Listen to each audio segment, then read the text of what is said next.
City Hall. And that's part of what's at stake.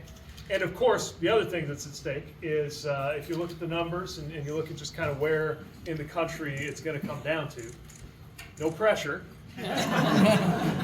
but a couple votes per precinct in the Fox Valley might determine the trajectory of Western civilization. So we just really need you to come through, knock on doors, and turn out.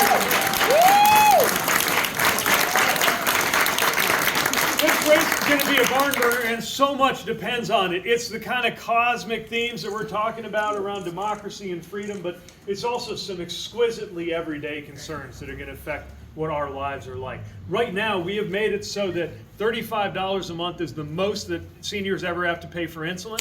We could have that for every single American if we elect enough Democrats to get Senate Republicans out of our way on that. So let's make that happen. Right now, the question of whether child poverty could be cut in half with a child tax credit extension is no longer a theoretical question. We did it. It worked. It expired. We could get it back in if we elect the right people for the presidency and Senate. This is our everyday lives, and I know also us Democrats, us Midwestern Democrats especially, God bless us, have formed the kind of muscle memory of assuming that whatever it is we believe in must be unpopular. Remember that most people are with us on most of the big issues already. Most people already believe that it's the wealthy who need to pay their fair share in taxes, and the rest of us who need to break, not the other way around. Most people living in communities red, blue, and purple already understand that if we're serious about protecting children in school, that's not about keeping a Toni Morrison paperback out of the school library. It's about making sure assault weapons don't get anywhere near the school staff.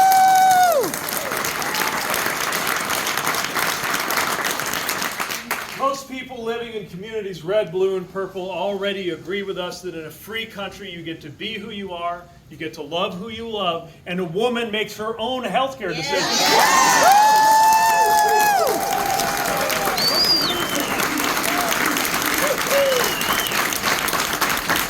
Even the ones who aren't sure if they agree with us on policy, we can talk to them about results, because even the stuff conservatives talk about the most, we've got a better story to tell. Yep. If you got a conservative friend who wants to talk about crime rates, remind them that crime went up under Donald Trump and down under Biden-Harris, and then remind them what it would mean if we had a career prosecutor instead of convicted criminal.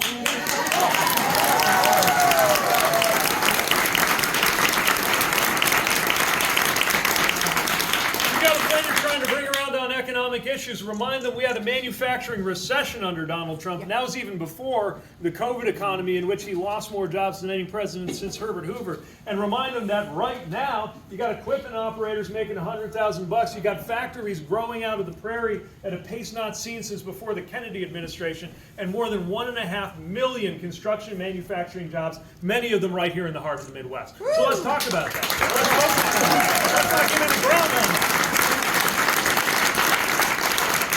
We know that most folks would prefer our ways of doing things because the biggest scandal to confront the Republican Party in this entire election cycle is not a criminal conviction, even though they had that. It's not a sex tape. It's the simple fact that they published their own policy plan in a document called Project 2025. People want nothing to do with that, right? Because it turns out we tried it our way and we've tried it their way, and our way's better.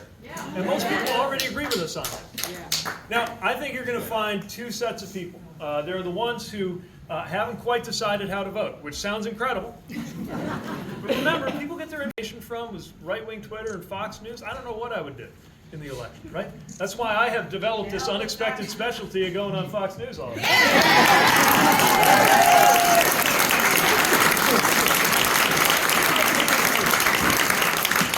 But there's a bunch of other folks, and these are a lot of the people that you're going to be speaking to today on these canvases, who, if they go to the polls, if they do that early vote, they're going to vote the way we're hoping they will. The thing we got to do is help them through the decision on whether to vote. Folks have a lot going on. Maybe they don't think either candidate's perfect. Maybe they're just tired of it all.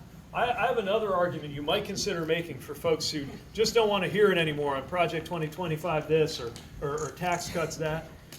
Just tell them that if we elect Kamala Harris and put Trump and Trumpism in the rearview mirror, maybe politics won't be punching you in the face every day, and we can actually put it back on the back burner. It would be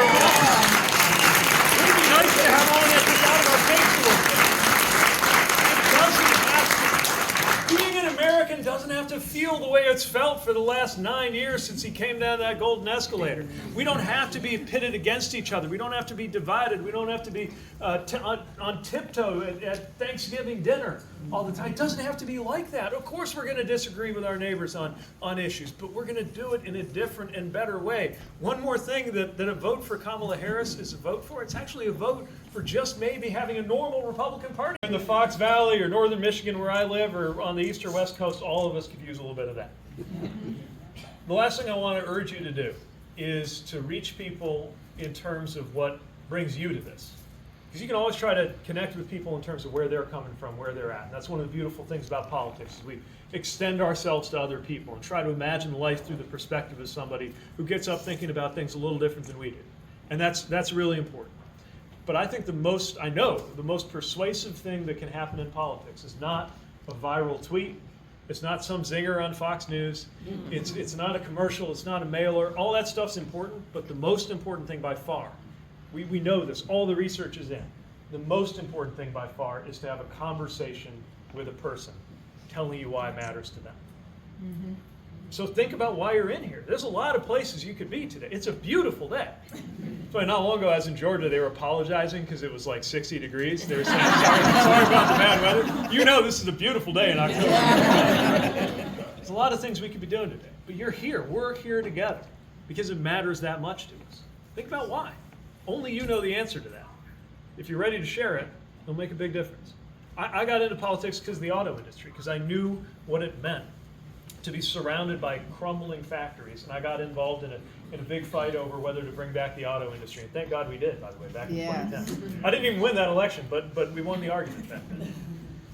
And later on, when I was running nationally, part of what brought me to that was the awareness, having just gotten married, that the ring on my finger existed by virtue of a single vote on the Supreme Court. It was a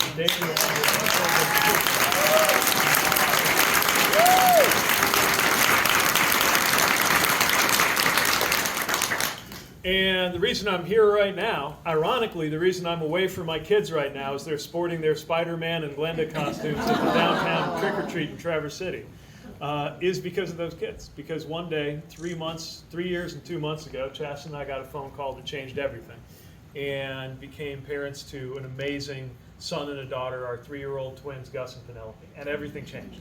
Nothing's been the same. So every parent knows what I'm talking about. They try to explain it to you, and nothing can prepare you. You just don't know what hit you. And every stage of life, it's a little different. Right now, we're in potty training. We're going to talk to those friends. We're going to talk to those friends. We're going to take a walk around it. Go knock on some doors. Please stay energized. We're going to have a lot to celebrate in 10.5 days. We're going to look at what we've achieved. Thank you.